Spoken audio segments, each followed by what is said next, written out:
समर्थ.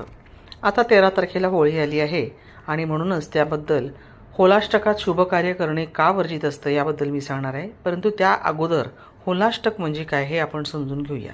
हिरण्यकश्यपाने आपल्या मुलाच्या हत्येच्या उद्देशाने त्याचा 8 दिवस खूप छळ केला आणि भगवान विष्णूची भक्त प्रल्हादावर इतकी कृपा होती की प्रत्येक वेळी त्याचा या संकटातनं त्याने बचाव केला.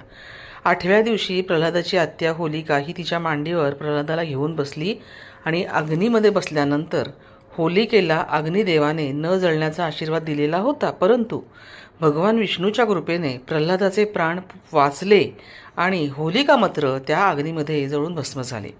तेव्हापासून दरवर्षी होळीच्या 8 दिवस आधी होलाष्टकच्या वेळेस कोणतेही शुभ कार्य केले जात नाही, पण होलिका दहन झाल्यावर अर्थातच वाईटावर चांगल्याने विजय मिळवल्यास त्याचा आनंद मात्र साजरा केला जातो.